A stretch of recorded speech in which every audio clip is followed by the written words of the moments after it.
हमारे यहाँ कोई छोटी हरकत करने वाला नहीं है। हमारे पड़ोस गांव में कई मुसलमानों के गांव हैं। हम किसी भी बिना बात की तंग करना नहीं चाहते। हम अपने संयम से रुके हुए हैं। हम किसी को दुखी नहीं करना चाहते। जो अपने मामून खान जी विधायक है ना जी, ये विधानसभा में मोनू मानेसर के खिलाफ इतना गलत बोले थे कि अगर मोनू मानेसर विवाद के अंदर आ जाएगा तो उसकी प्याज सी फोड़ देंगे। प्लानिंग के साथ इन्होंने अटैक किया।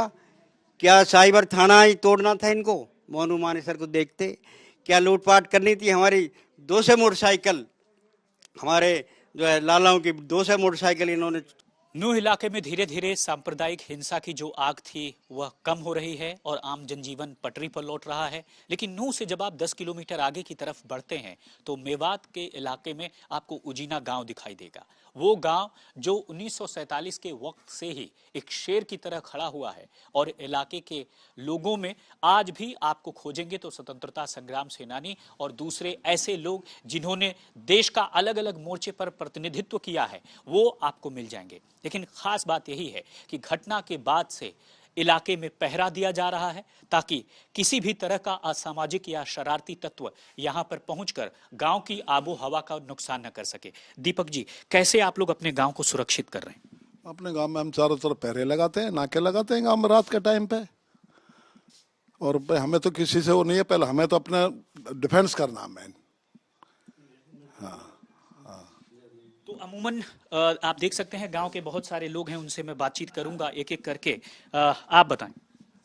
मेरा नाम कैप्टन सोहेल सिंह है। मैं उजीना गाँव का रहने वाला ना हूँ। मैंने 30-35 साल फौज में नौकरी करी है और हम अपने गांव की सुरक्षा के लिए हमारा गांव की ऐसी आदत नहीं है किसी पर अटैक करना। यहाँ इतना कांड होने के बाद भी हमारे गांव के चारों तरफ से हम लोग पहरे लगाते हैं। हमारे 45 साल से और 20 साल के बीच में जो भी आदमी है वो पहले पकड़ा होता है और 45 साल से 60 साल से ऊपर वाला जो जवान है वो उनकी निगरानी करता है। यहाँ पर ऐसा नहीं है। लेकिन इतना होने के बावजूद भी यहाँ पर गांव में आप बाजार में घूम सकते हैं। मुसलमान लेडीज यहाँ पर बाजार में घूम रही है। तो हमारे यहाँ कोई छोटी हरकत करने वाला नहीं है। हमारे पड़ोस गांव में कई मुसलमानों के गांव हैं। हम किसी भी बिना बात की तंग करना नहीं चाहते। हम अपने संयम से रुके हुए हैं। हम किसी को दुखी नहीं करना चाहते। मैं कैप्टन महिपाल सिंह 32 साल आर्मी में सर्विस की है। मेरी 4 जनरेशन आर्मी में थी। मेरे जो दादा पिताजी के भाई थे वो वर्ल्ड वार 2 में शहीद हुए थे। मेरी जो पोती है flight lieutenant Indian army air force. और यहाँ सब शांति से रहते हैं। कोई ऐसा वो असामाजिक तत्व नहीं है जो जिससे कि जनता भड़के।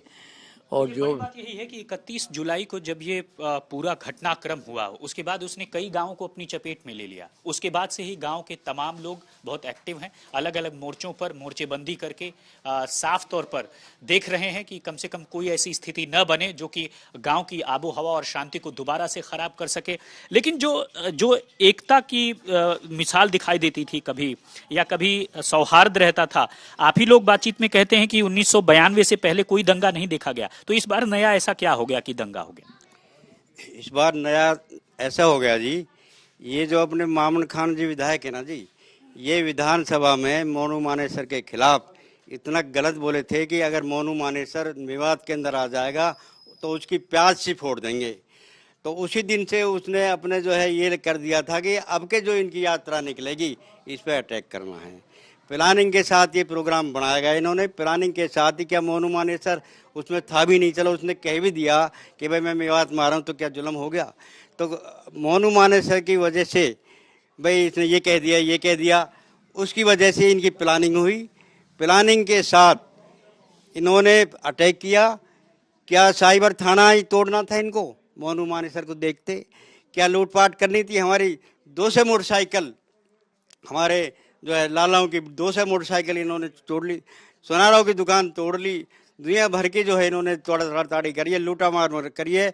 क्या ऐसी बहुत सारी घटनाएं हुई हैं जो लॉ एंड ऑर्डर को चुनौती दिया है और उसी के बाद से आपने देखा कि इस तरह की स्थिति जो है वो लगातार बन रही है। क्या कहना चाहेंगे? हमारे तो जी ऐसा है कि ये जो हम थोड़ी सी ये वो कर रहे हैं, हम थोड़ी सी अपने एक भाईचारे की उसमें आ रहे हैं। हमारे पहले जो है पूर्व थे वो सभी अपनो भाईचारा बनाए कर रखे हो। लेकिन अब ये उस भाईचारे को तोड़ करके कट्टरता की ओर चल रहे हैं। हम उस कट्टरता की ओर अभी नहीं चल रहे हैं, हम शांति बनाए हुए हैं और ये उस शांति को भंग करना चाहते हैं। ये भाईचारे को देखो जी, मैं आर्मी से ड्यूटी करके आया हूँ, 20 साल नौकरी करी है फौज में मैंने। बाकी हम तो यही चाहते हैं कि शांति रखें इस मेवात के अंदर, ठीक है जी। है ना जी, यही चाहते हैं। हम किसी से सौदा लेने के लिए आते हैं, हम किसी से कुछ नहीं कहते हैं, आराम शांति रखो, ये उसी में फायदा है। धन्यवाद। तो साफ आपने देखा कि किस तरह से जो लोग हैं वो यहाँ पर मौजूद हैं और अलग अलग तरह से इस पूरे घटनाक्रम से निपटने की कोशिश कर रहे हैं।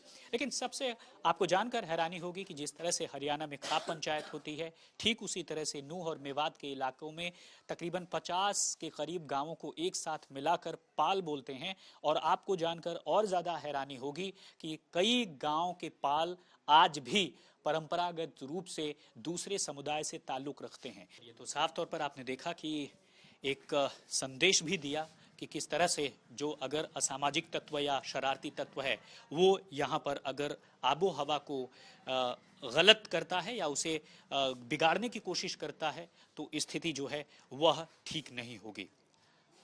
राम किंकर सिंह, प्रदीप गुप्ता के साथ उजीना गांव।